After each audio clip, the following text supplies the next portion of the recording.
prazer estar aqui, né? E para quem ficou até agora, já está tarde, com certeza uma maratona aí de informação e de palestras. Primeira coisa aqui, só para eu entender, quem é de agência aqui? Levanta a mão. Quase todo mundo, né? De veículo e de anunciante, de cliente, poucas pessoas. Bom, acho que até antes de falar da nossa metodologia, de como é que a gente enxerga a vida das pessoas, essa rotina de consumo, porque é o objetivo da palestra, eu acho que é importante tentar dizer um pouquinho da nossa história, né? Por que eu estou aqui, o que eu fiz, o que eu faço. Talvez vocês já devam ter visto aqui em algum lugar da vida de vocês, né? Eu posso dizer, quando a gente montou a Enox em Curitiba, em 2004, logo depois que eu saí da faculdade, eu me formei na Fundação Getúlio Vargas aqui em 2004, fui para Curitiba e a gente montou uma empresa de mídia de banheiro. Só que a ideia por trás desse projeto não era fazer uma empresa de mídia de banheiro, mas sim desenvolver uma maneira de começar a inserir publicidade e mensagem diretamente para públicos específicos, né? E rapidamente em Curitiba a gente tomou conta de todos os bares, de todos os salões, academias, baladas e salões de beleza. E a gente, sem dinheiro nenhum, a gente instalou centenas de displays desses. Na verdade, eu e meus sócios, até o Rafa está aqui, a gente instalou isso. E de repente a gente começou a tentar vender mídia nas agências. Eu posso te dizer que na medida em que a gente controlava essa comunicação dentro do banheiro, de todos os melhores estabelecimentos de Curitiba, para vocês terem uma ideia, a gente está falando de 500 mil pessoas dentro dos banheiros da nossa rede por mês, lá atrás. E a gente entrou na intimidade de todo mundo, na época em Curitiba, né? E entender como é que o jovem no bar, na balada, a pessoa na academia, reagia dentro do banheiro e dentro do bar, e a gente começou a entender um pouco mais, começando por aí. E foi muito legal, porque de repente a gente começou a fazer dinheiro de mídia com o banheiro e dividir receita com o dono do bar, com o dono da academia, com o dono do salão, com o dono. E a coisa começou. Rapidamente esse modelo de mídia de banheiro, ele se expandiu para o Brasil inteiro. A gente chegou a montar 22 escritórios. A gente chegou a controlar esses painéis em banheiro de estabelecimentos em 1.500 estabelecimentos no Brasil de classe AB. A gente está falando aí em torno de quase 15 milhões de pessoas frequentando os banheiros dos pontos que a gente controlava todos os meses. Bastante gente, né? Você tem os baladeiros, os boêmios, os alunos das academias. Só que, de repente, para não ficar restrito ao banheiro, a gente resolveu evoluir. E a gente começou a vender os espelhos dos lugares, e dar preço e dar mais dinheiro para os proprietários dos locais. E de repente a gente começou a vender as pias dos lugares. E de repente a gente começou a vender bolacha de copo no bar, esteira. A gente começou a vender painel em bicicleta. A gente começou a vender os estabelecimentos e transformar esses locais em produtos de mídia, para rentabilizar cada um dos locais onde as pessoas estavam. E que cada vez mais esses locais fora de casa, eles fazem parte do nosso dia a dia, da nossa rotina de consumo, né? Dependendo de quem você é e da fase da tua vida, você vai ver que se você é um jovem de 18 a 25 anos, o bar, a balada, a universidade, enfim, são locais de consumo e territórios que fazem parte da tua rotina. E, de repente, a gente virou uma grande empresa de mídia indoor, que estava gerenciando uma base de 1.500 estabelecimentos em 22 mercados do Brasil, por onde passavam todos os meses 15 milhões de clientes. Então, imagina uma empresa de mídia indoor com 15 milhões de audiência, momentos de vida. É os amigos no bar, é a família no restaurante, é a galera malhando. E, de repente, o nosso negócio de mídia indoor começou a crescer. A mídia indoor, a gente veio para São Paulo em 2006. A gente veio com esse conceito de mídia indoor até 2011, né? Em 2011, para você ter uma base, que foi quando a gente resolveu revolucionar ainda um pouco mais esse conceito, foi quando a gente criou o conceito de Media on Life.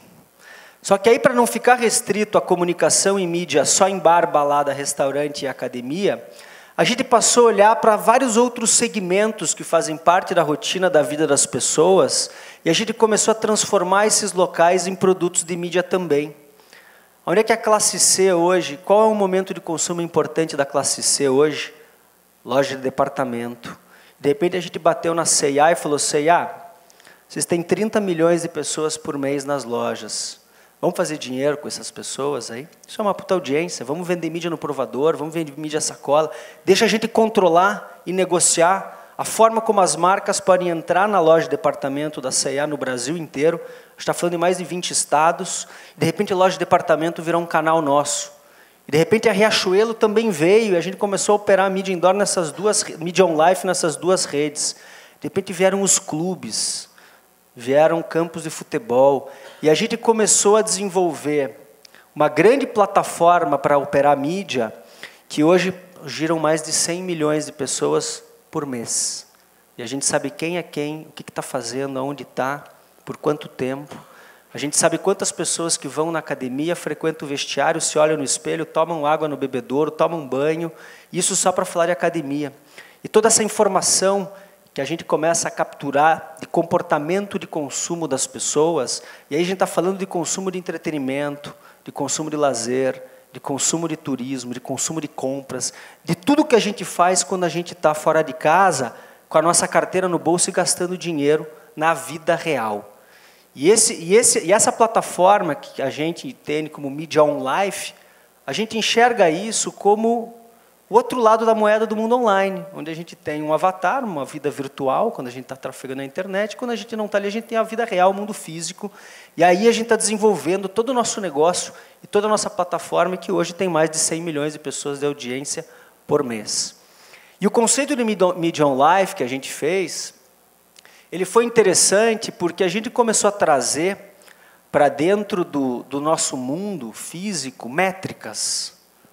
Dizer, como é que a gente pode provar para o anunciante ou para a agência que a gente está entregando 5 milhões de mulheres de classe C em loja de departamento? Qual que é o clique da Media on Life? E a gente começou a olhar para o nosso mundo e perceber que existia um clique, que era o ticket. Cada vez que você vai num ponto de consumo, você paga. E se a gente começasse a monitorar os pagamentos que as pessoas fazem na loja, no salão, na farmácia, no supermercado, no bar, a gente começar a controlar o número de cliques. A diferença é que, em vez de ser na chegada, ele é feito na saída, e a gente começa a ler o ticket. Quantos tickets tem uma C&A hoje? 5, 6 milhões por mês? E a Riachuelo? Quanto tempo fica o cliente? Qual é o ticket médio? Quanto é que gasta? Quantos são homens? Quantos são mulheres? Então, tem toda uma inteligência por trás desse nosso clique da Media on Life que nos possibilitou se posicionar no mercado e começar a vender mídia com uma inteligência, primeiro, de mensuração de resultado. Se o cliente quer falar com 1 milhão de alunos de academias de classe AB, a gente tem hoje, das mais de 500 academias que a gente faz a gestão da mídia hoje, o número de alunos matriculados, mês a mês, academia por academia, mercado por mercado. Isso tudo num CRM que a gente controla e que a gente pode chegar para qualquer uma das empresas. Então, com a criação da Media on Life, a gente trouxe inteligência na venda e, principalmente, na mensuração de resultado. Eu vou mostrar alguns cases para vocês aqui, onde a gente pegava Danone, por exemplo, onde a gente consegue, com um esforço de Media on Life numa determinada região, área de influência, fazendo mídia em academia e salão de beleza, aumentar mais de 40% a venda na padaria. Porque a pessoa sai da academia e, normalmente, ela passa na padaria e volta para casa. E essa é a rotina das pessoas no bairro. Então, a gente começou a trazer muita inteligência para o conceito e inúmeras campanhas acontecendo ao mesmo tempo, né? Eu vou mostrar aqui um exemplo de uma campanha de Media on Life, onde a gente, inclusive, integrou com estímulos estáticos formatos digitais. Porque a Media on Life ela não significa que ela é física, mas significa que é o momento real de consumo da pessoa. E aqui a gente tem uma campanha da Nike, a gente fez várias para a Nike, mas aqui tem uma delas, que mostra claramente como é que a gente consegue integrar o meio físico com o meio digital num momento de consumo importante da vida de um jovem de balada. Aqui o contexto da Nike, eles estavam lançando um viral, que era a campanha Coisa da Boa, não sei se alguém conhece, e essa campanha ela tinha o objetivo de chamar atenção para um jovem que o grande vício da vida é o esporte, e toda a química que o esporte traz com as pessoas. Então, para a gente resolver esse problema e tentar ajudar a viralizar isso, o contexto era tentar estar presente num momento da vida do jovem, baladeiro, de música eletrônica. Então, o contexto era balada São Paulo e Rio, música eletrônica, para tentar chamar a atenção dele para esse vício da vida, que é o esporte, e que tinha todo um conceito da Nike por trás.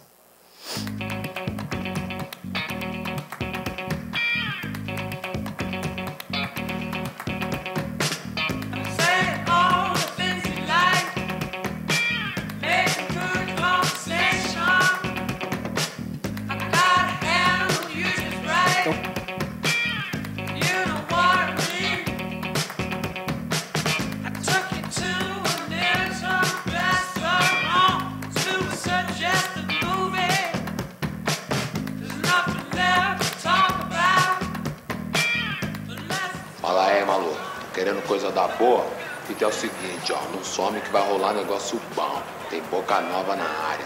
Coisadaboa.com.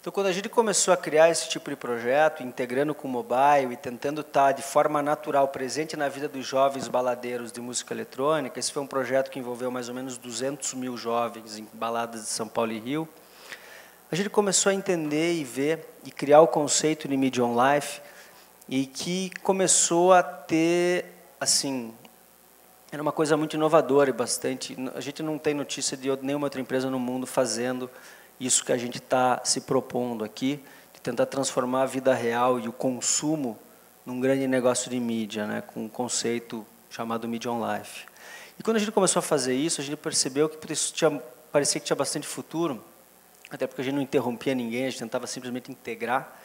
E aí a gente começou, isso foi em julho do ano passado, tá, que o conceito de Media on Life foi criado. A gente passou a olhar diretamente para algumas empresas e tentar, com anunciantes, ajudar eles a se aproximar da vida de quem interessava, usando toda essa plataforma de negócio, essas milhares de pessoas consumindo que estavam dentro da nossa plataforma. E aí a gente fez um vídeo de tudo que a gente conseguiu fazer nos primeiros 12 meses do conceito de Media on Life, para vocês entenderem, e aí projetos pequenos, projetos médios, projetos grandes, mas que para a gente tinham a finalidade de criar evidência, criar histórico, fazer pesquisa, provar resultado, com uma visão realmente de negócio, e que pudesse, no médio e longo prazo, talvez trazer para o mercado publicitário uma grande inovação, para ajudar o meio de massa, o meio digital e todos os outros negócios que hoje compõem o mercado de mídia, né? Eu vou mostrar o vídeo que são 12 meses de trabalho. Você vai ver que um dos cases nossos foi o lançamento de 3CM, que é um shampoo da Unilever. A gente foi a primeira mídia, antes da TV aberta, começou num projeto com a gente aqui. Então aqui eu vou mostrar para vocês um filminho, se der para baixar um pouquinho só a luz, que mostra 12 meses de trabalho que a gente fez com esse conceito, com o objetivo simplesmente de testar. Ao longo de 2012, a Inox aproximou marcas da vida de milhões de brasileiros. Foram dezenas de cidades envolvidas, milhares de estabelecimentos e milhões de pessoas engajadas através de nossas campanhas. As marcas que apostaram no on-life media conseguiram muito mais do que apenas impactar seus consumidores. Elas conquistaram engajamento. A Honda lançou o novo Fit Twist dentro dos melhores bares, baladas e academias. A Vigor apresentou os benefícios do novo iogurte Vigor grego para as clientes de salões de beleza.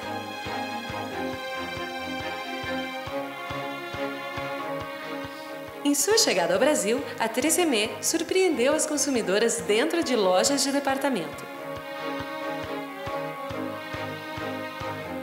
Para lançar tendência, a Motorola levou o novo Razr HD para todas as vitrines das lojas Elos.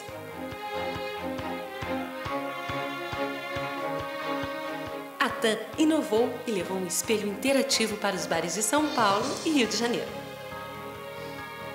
Para literalmente chegar aos pés dos seus consumidores, o Rexona Efficient entrou nos melhores salões de beleza. A Trial motivou os alunos de 45 academias brasileiras e ainda bombou no Facebook com uma campanha interativa. O Cream Cheese Philadelphia mostrou para os consumidores dentro dos supermercados como o produto pode incrementar os pratos feitos em casa. O óleo extraordinário da L'Oréal surpreendeu as alunas das academias em uma ação de experimentação prática. O Doritos entrou na conversa das rodas de amigos dentro dos bares para apresentar seu novo sabor Cool Ranch. A P&G adotou o Natal da C&A para inserir Pantene, Oral-B 3D White, Downy e o novo Gillette Venus na rotina das consumidoras. Para um verão mais conectado, o Google ofereceu Wi-Fi grátis em 150 bares de 7 cidades, tornando a vida dos jovens mais prática. E isso foi só uma pequena amostra de tudo que a Inox fez em 2012. No total, nossas campanhas estiveram presentes em 81 cidades de 20 estados brasileiros. Foram ativados 836 bares, 547 lojas de departamento, 424 academias, 355 salões de beleza e 108 lojas de grife. E não para por aí. Nossa rede de estabelecimentos parceiros ainda conta com diversos segmentos que, juntos, engajaram mais de 140 milhões de visitantes em 2012. Isso é praticamente 1.858 vezes o número de visitantes do Maracanã lotado.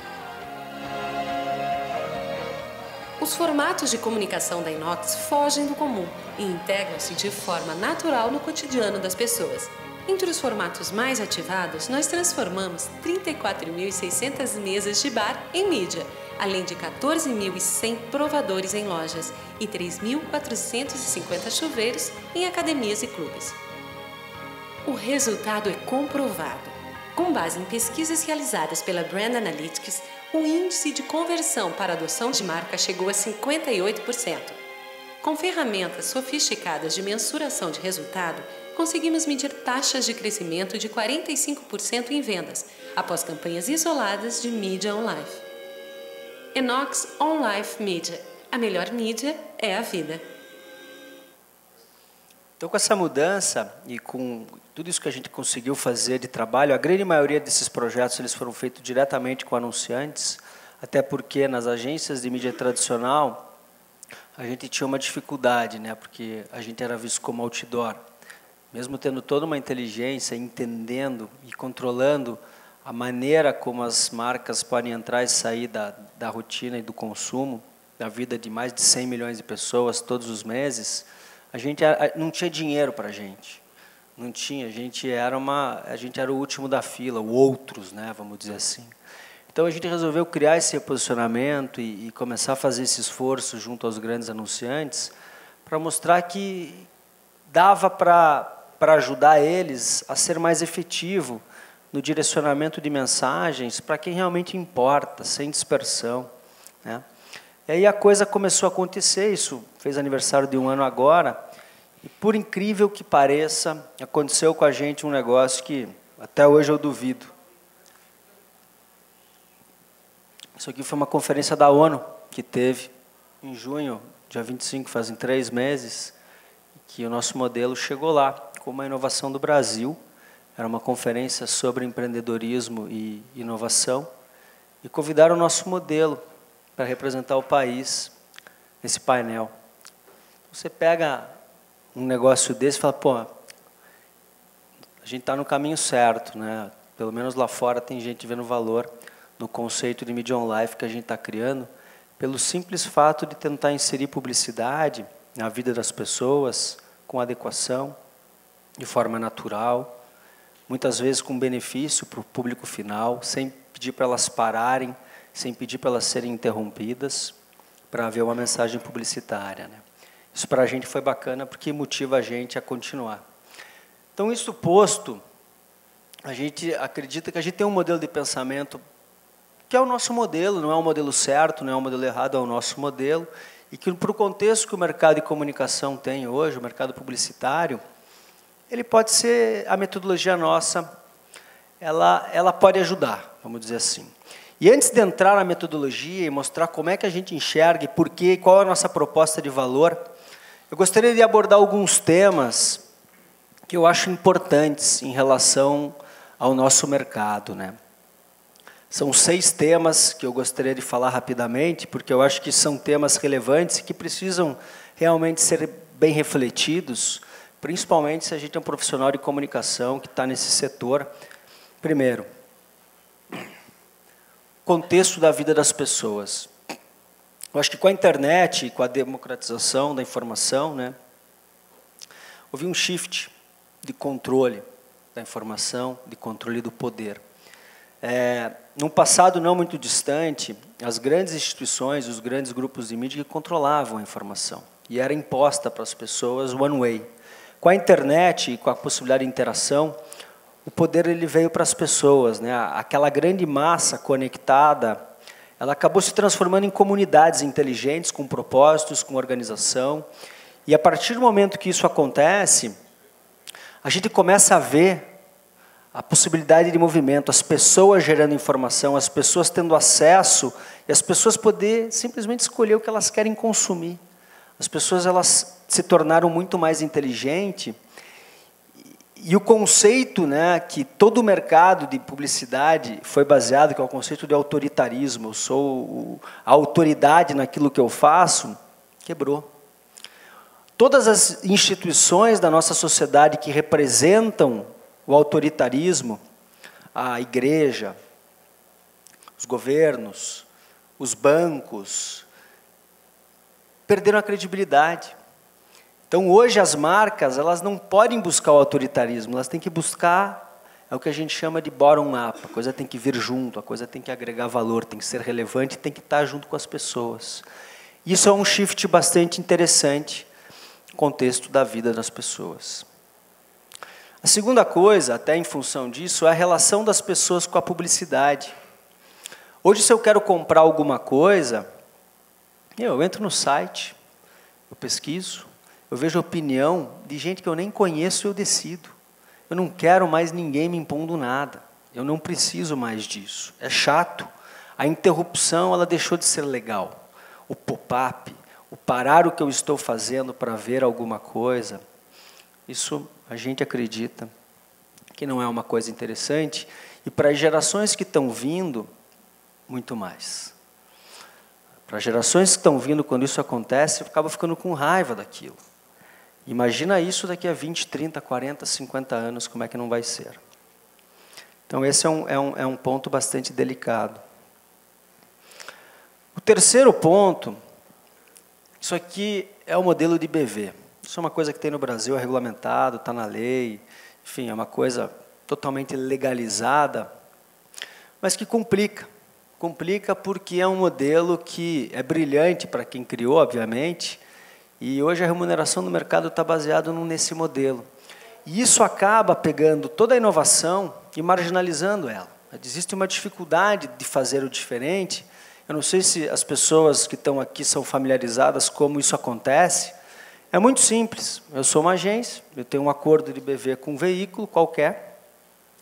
E dependendo do faturamento anual que a minha agência coloca naquele veículo, eu tenho um rebate. Além do FII de agência, E você pega investimentos anuais de agências de 500 milhões, de 1 bilhão, de 100 milhões, e os números que voltam para as agências, eles são bastante relevantes. É um modelo muito inteligente, mas que com toda a mudança que a gente tem hoje de mercado, ele começa a ser pressionado, porque o mundo não pode mais, os departamentos financeiros das agências definir as estratégias de meios das marcas. Quer dizer, é bacana, super bacana, para quem criou. Até quando isso vai ficar, a gente não sabe. A questão é que o cenário é esse, e a inovação ela acaba sendo marginalizada. E, para mim, a inovação da vez é o online.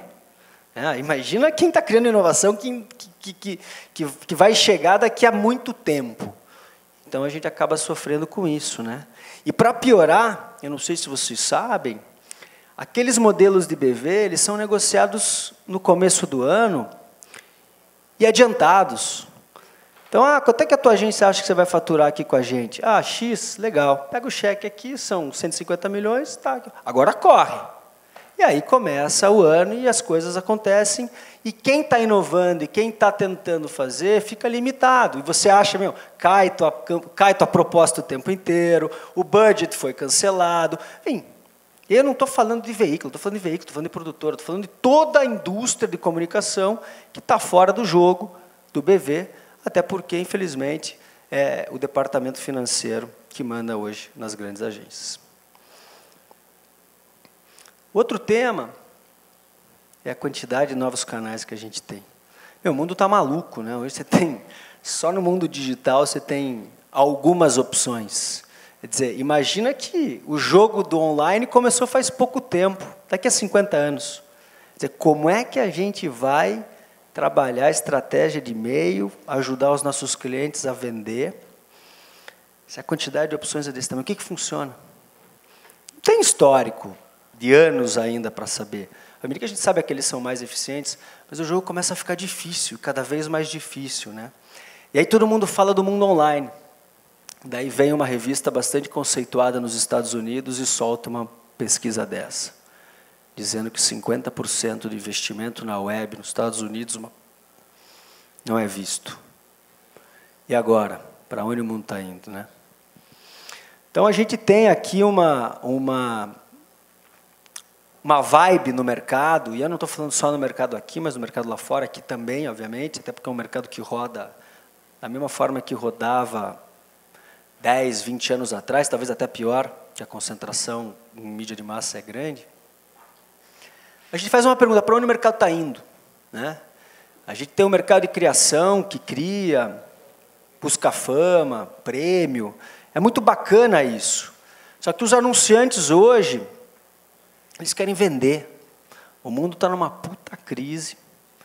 A eficiência é a palavra de ordem e veio para ficar. Você entrar numa agência de publicidade, você falar KPI e você olhar muita gente, ninguém sabe o que é isso. ROI, né? Principalmente na mídia mais tradicional, vamos dizer assim, é complicado. Cada vez mais os anunciantes querem das agências comprometimento com o resultado, entender do negócio.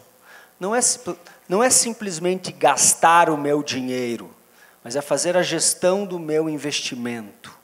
E isso é uma coisa nova e que o mercado de publicidade vai ter que aprender a fazer. Essa é uma linguagem que PI, assim, vai ser muito importante cada vez mais, principalmente para o mercado publicitário, porque dentro das empresas isso já é uma realidade, né?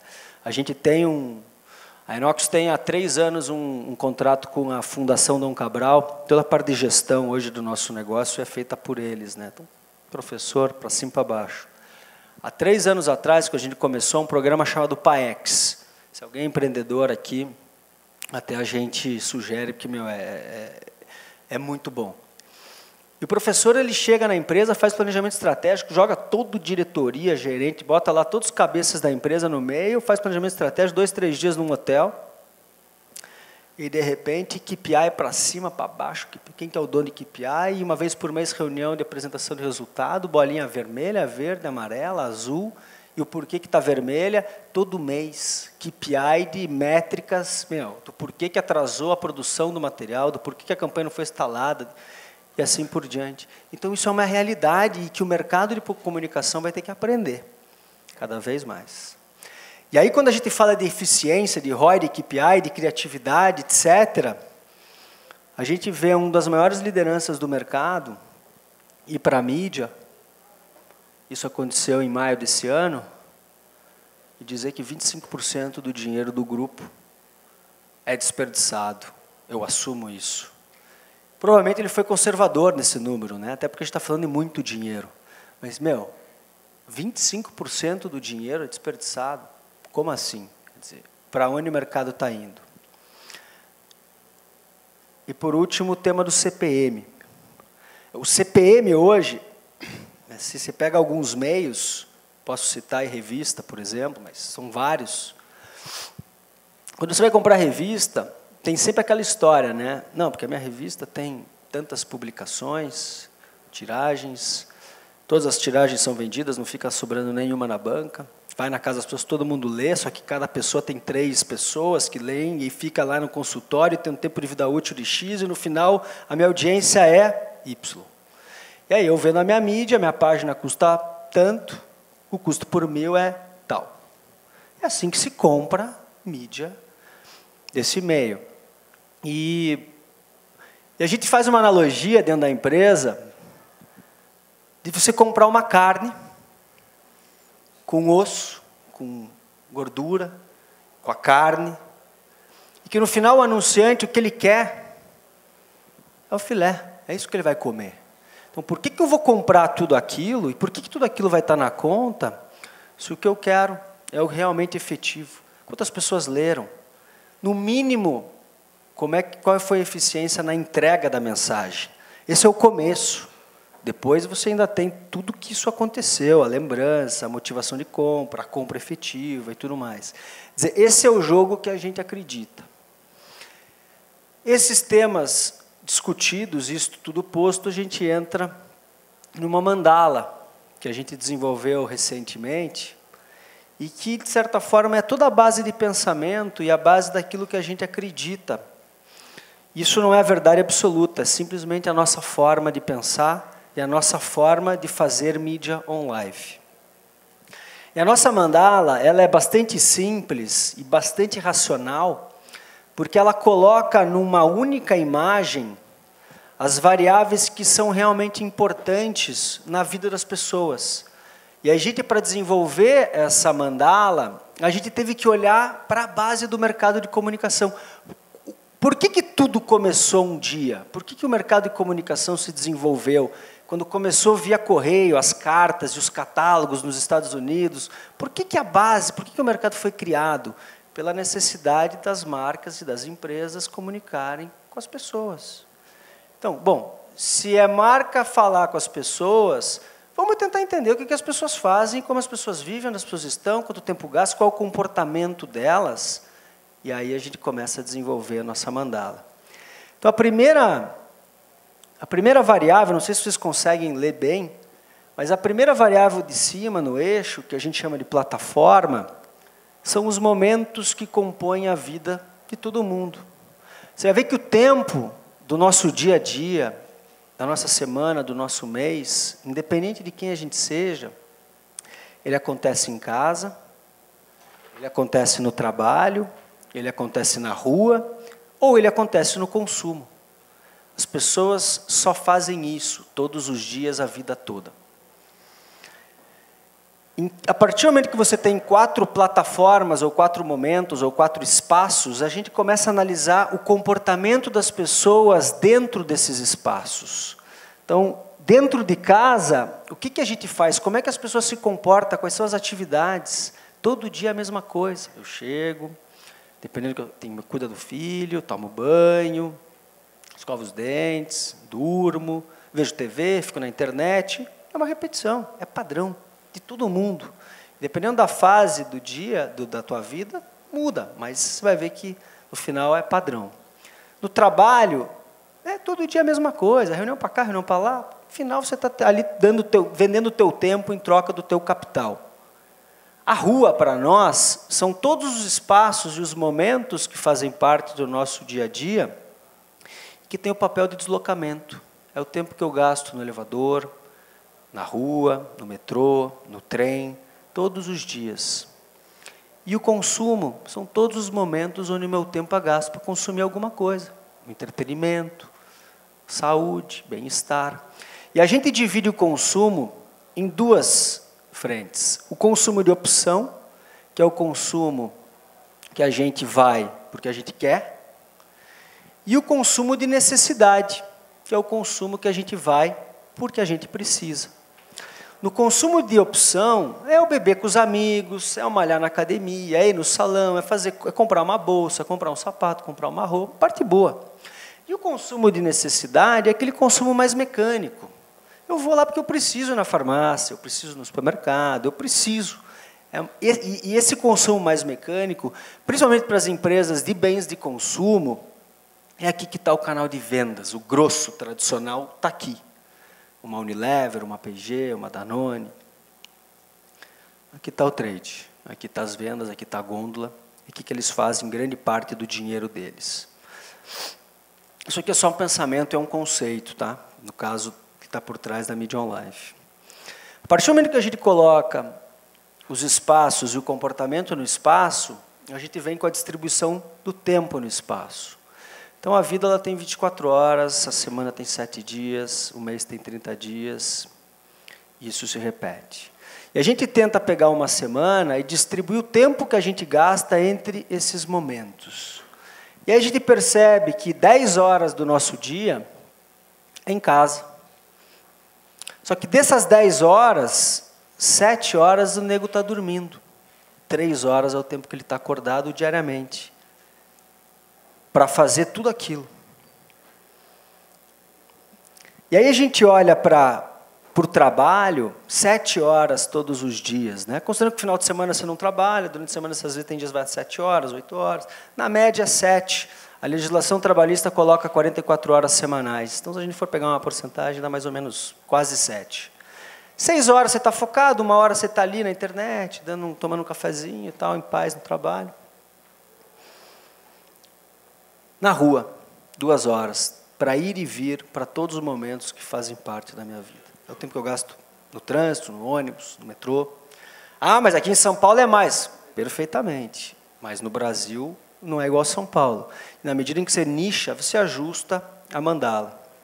2 horas. Bom, se o dia tem 24 horas, eu gasto 10 em casa, 7 no trabalho e 2 na rua, para fechar as 24, sobe o tempo de consumo. 5 horas é o tempo que eu gasto para ir no café, para almoçar, para ir na academia, no salão, no médico, na farmácia, no açougue, em todos os lugares que eu vou. E aí quando você começa a olhar a disponibilidade de tempo das pessoas, porque o tempo que o cara está dormindo e o tempo que o cara está trabalhando não conta, porque dificilmente a gente vai conseguir vender alguma coisa para o nego nessa hora, do tempo que sobra, a gente tem 27% do tempo dentro de casa. 9% no trabalho, 18% na rua, 46% no consumo, para esse estudo e para essa média conceito. E aí a gente vai fazer uma análise de como é que as marcas investem, como é que as marcas tentam se comunicar com as pessoas. A gente vai para a mídia, vai para o intermeios e olha o esforço de investimento. Aí a gente tem uma surpresa. 93% do investimento publicitário do Brasil está concentrado em veículos que direcionam mensagem para 27% do tempo da vida das pessoas. Existe uma oportunidade aí para reequilibrar as coisas, para a gente conseguir se comunicar com mais relevância e com mais eficiência. Aí a gente olha no trabalho, é 0.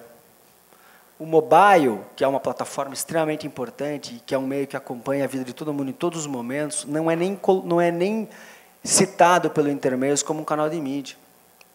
E vai ser logo, logo.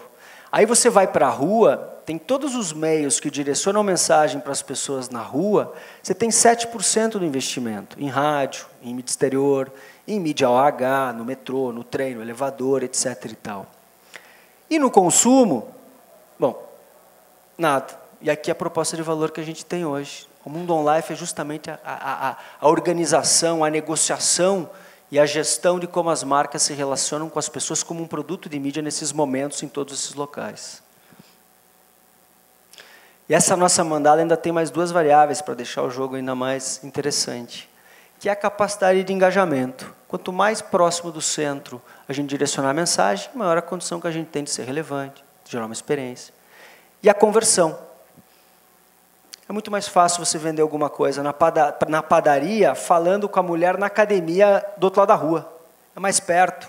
Se ela tiver, se estimular ela na academia, ela atravessar a rua, a chance dela comprar na padaria é muito maior do que você estimular ela em casa, na noite anterior.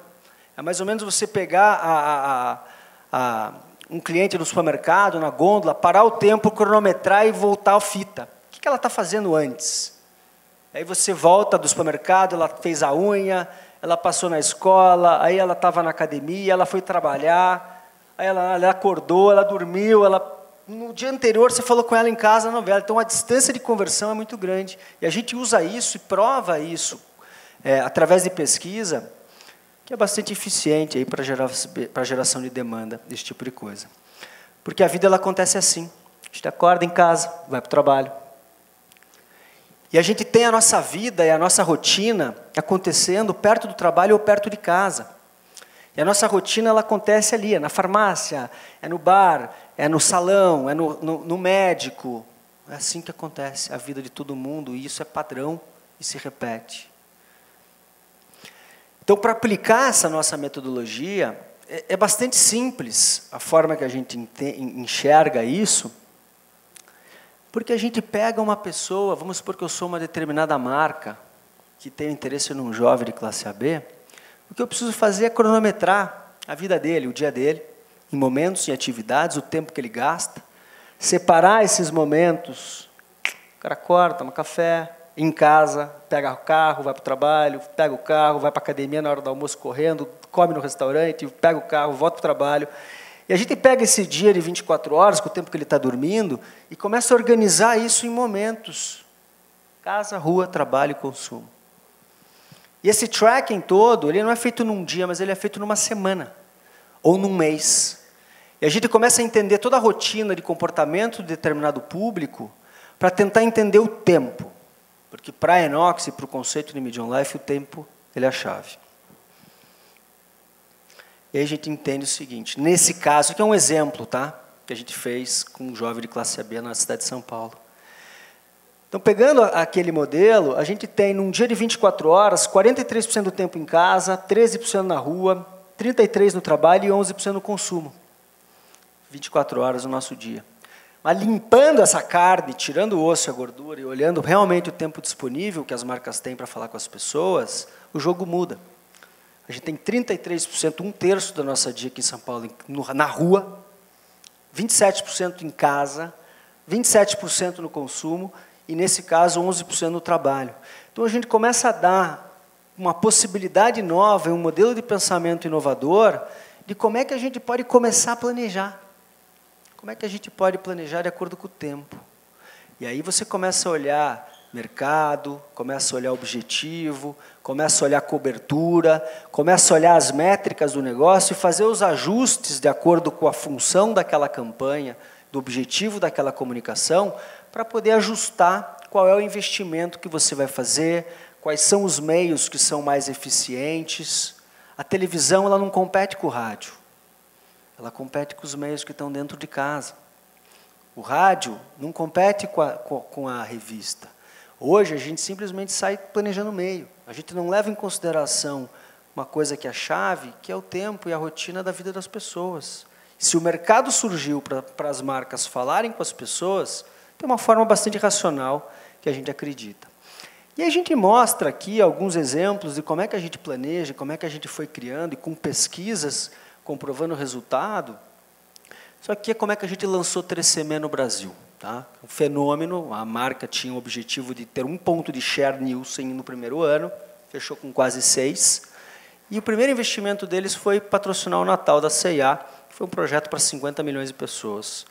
E a gente entende o comportamento dentro de uma loja de departamento e posiciona a comunicação em cada um desses momentos para ter uma cobertura e ter certeza que todo mundo que entrou vai sair sabendo qual é a marca, o que ela faz, qual é o propósito dela, inclusive com o produto na mão para experimentar, porque o funcionário da loja está entregando.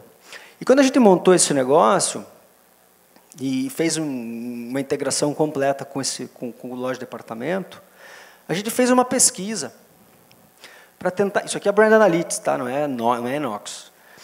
Primeiro, de 915 pessoas que entraram na loja da C&A e saíram da loja, sem nunca ter visto o 3CM. A campanha de TV não tinha começado, tá? Começou 15 dias depois que essa campanha terminou.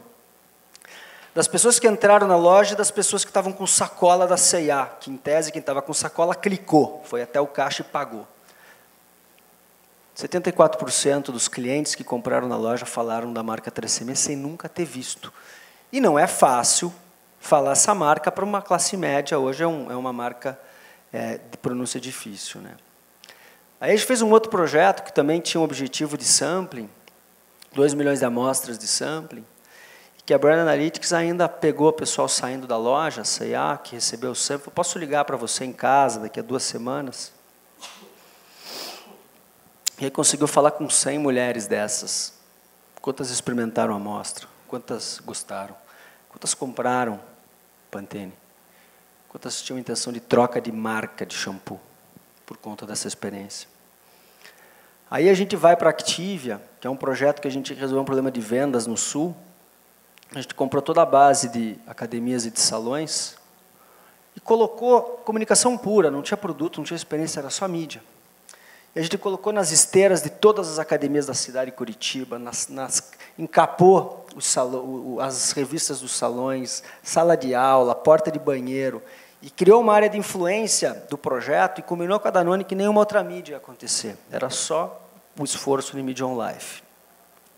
Só que a pré-condição de a gente fazer isso era que a gente ia ter que ter acesso ao sistema de vendas da Danone para poder pegar toda a emissão de nota fiscal para todo o canal indireto para tentar saber quanto é que o distribuidor estava vendendo a mais por conta desse projeto que a gente estava fazendo, acreditando que a mulher ia sair do salão e da academia, passar na padaria, comprar Activia e voltar para casa.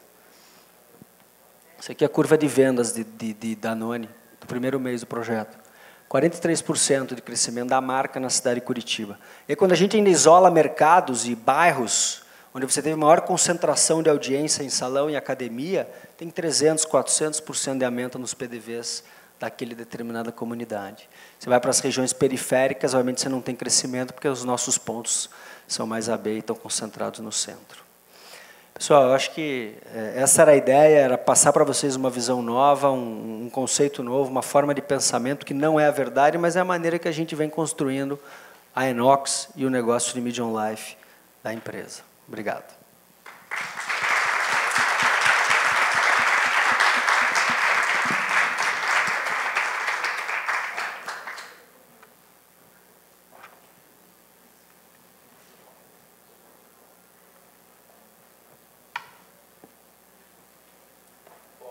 Se alguém tiver alguma pergunta, quiser, qualquer coisa, pelo amor de Deus, só falar aí. É que eu não tenho formalidade comigo. Eu pareço sério, mas eu não sou.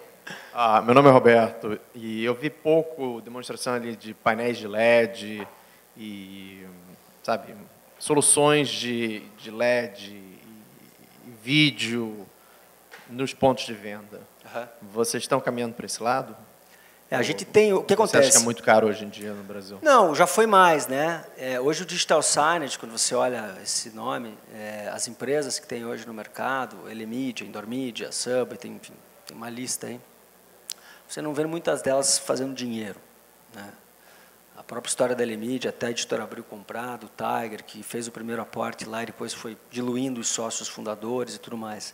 Justamente porque o mercado não está preparado ainda para botar dinheiro nisso, né? A gente tem hoje... O que acontece? A função da Media on Life, da Inox, é monetizar o ponto de consumo, o bar. Então, eu preciso pegar aquele bar, aquela loja de departamento, aquela farmácia, aquele supermercado e otimizar, transformar aquele ponto num produto de mídia. Independente do formato, tá? Então, se eu estou numa loja de departamento, eu posso vender a sacola, eu posso vender o provador feminino, masculino, a etiqueta, a bobina, a televisão, a rede de Wi-Fi, Você tem vários formatos ali dentro. Nesse sentido, a gente tem hoje 2.000 telas que a gente faz a gestão. Então, a gente tem o canal TV da C&A, a gente tem o canal TV da Petrobras nos postos, são os 100 principais, que a Philip Morris é projeto da TV Marlboro. A gente tem um canal de TV em bares, que inclusive a gente está por trás da operação do Terra, que é parceiro nosso. Tem canal TV na Baker, enfim, tem alguns canais de TV. E a gente percebe que existe uma tendência, né? Só que o canal de TV dentro de um ponto de consumo, ninguém vai num bar para assistir televisão, né? Você tem um lance do conteúdo. Nos Estados Unidos vai, né? Vai, mas é uma televisão porque você tem toda uma cultura de jogo, do cara sentar no bar. No Brasil você não tem muito isso. Você não vai num bar e vê os amigos sentados no bar todo dia. É comportamento da sociedade daqui de lá diferente. A gente entende que isso é uma tendência e é uma forma de você colocar uma mensagem rápida. Para a Inox, a mídia digital no ponto de consumo é mais um formato para compor o mix de possibilidades daquele local para comunicar com eficiência com aquele cliente do bar, da academia, etc. E a gente fez até um de Wi-Fi, a gente fez para o Google agora, os principais bares do Brasil, foi uma campanha, o Google investiu com a gente uma grana legal. Para a gente foi legal, porque quando você vê o Google como cliente, emitiu uma nota fiscal para o Google lá, faz um quadro, porque não é fácil, mas fora da web, né? Eles investiram na Medium Life ano passado, no começo desse ano, e a gente deu Wi-Fi para as pessoas e criou um sistema onde, para acessar o Wi-Fi, tinha que cair na Apple Store com a possibilidade de baixar um aplicativo. Então, essa integração de meios estáticos e digitais no mundo de consumo, a gente acredita que é uma tendência, até porque com os meios físicos você consegue fazer um call to action para o mundo digital, para o mobile e tudo mais, né? É como falar para o cara ir para determinado endereço dentro do mundo da internet, né? No futuro você vai ter um blog competindo com uma rede de televisão. Vai ter uma convergência, vai ser tudo informação digital.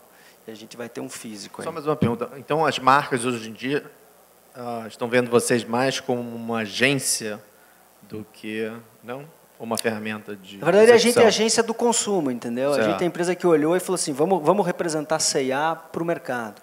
Então, qualquer agência, anunciante, agência de internet, de BTL, de publicidade, que queira falar com a classe C dentro da loja de departamento, a gente negocia. E a gente executa, e a gente ainda ajuda o cliente a adaptação de layout, a produzir material, porque a gente sabe o que é a ideia de PowerPoint e o que é a ideia que dá para fazer. A gente está na base com toda a informação. E que é um problema sério hoje do mundo de ativação, né? Ideia de PowerPoint criativo está numa bolha lá, pensando no prêmio, ele cria um negócio super bacana, mas na hora de fazer não faz. Então a gente tem essa noção, porque a gente faz isso todo dia, já tem mais de 1000 projetos entregues.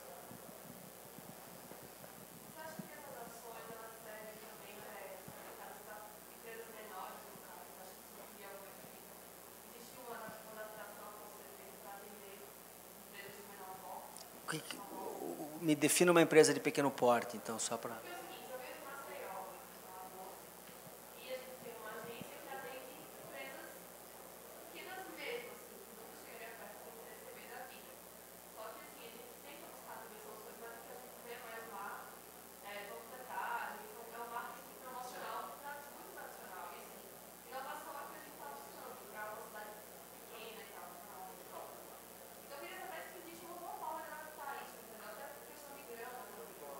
O que acontece?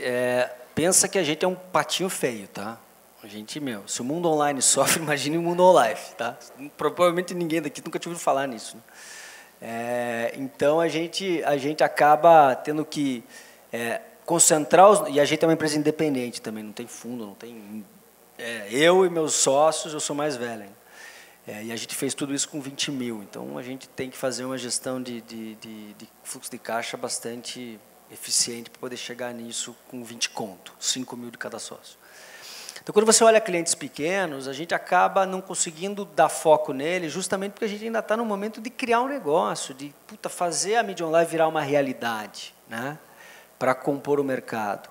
Agora, se você quiser pegar um cliente pequeno, entender o objetivo dele, quem é o cliente, quem é o público dele, entender o que o público faz no bairro e tentar se relacionar com esses ambientes para colocar a marca ali de uma forma mais, vamos pensar assim, menos estruturada, não com um veículo, não com a Inox por trás, mas localmente, dá para fazer.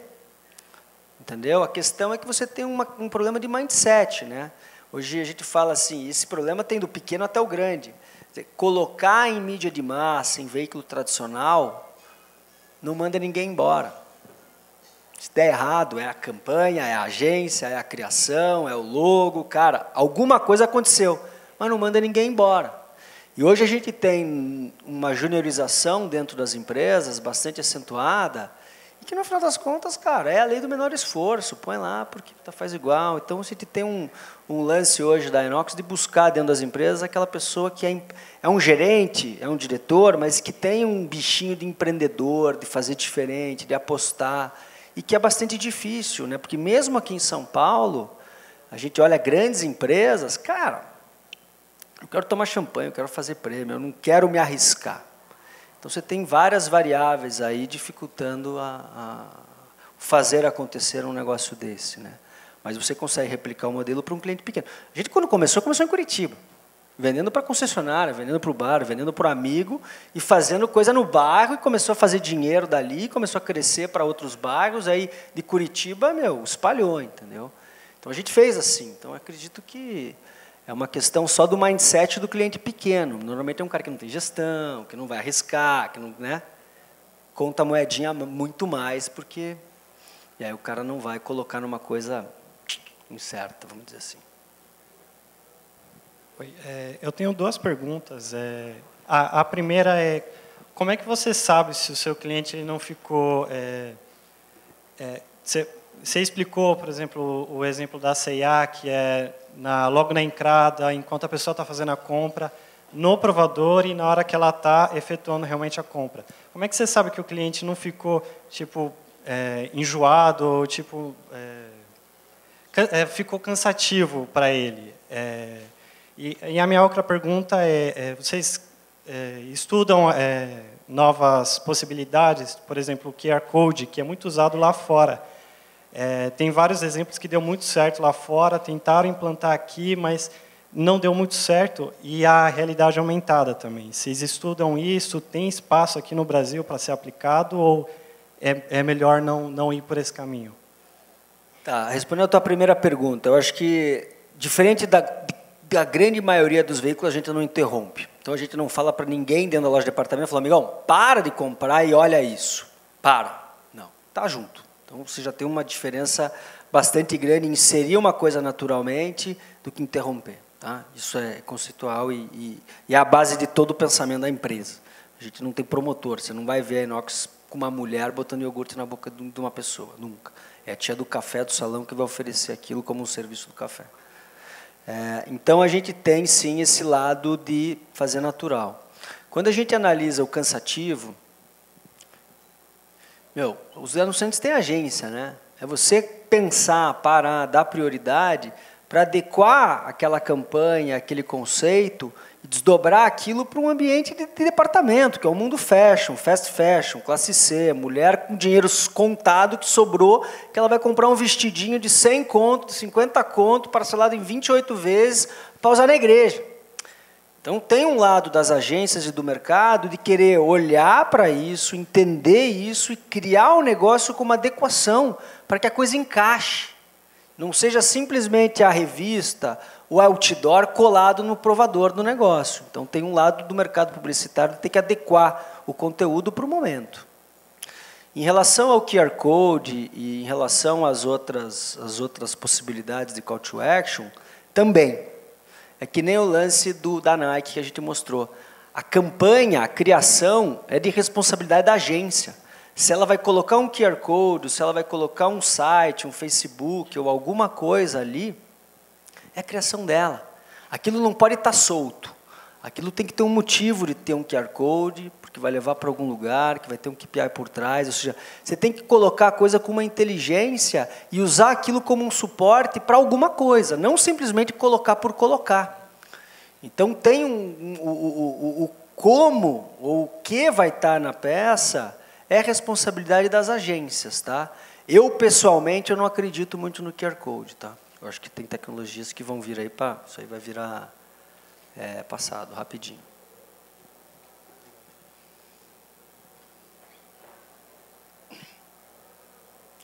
Mais alguém?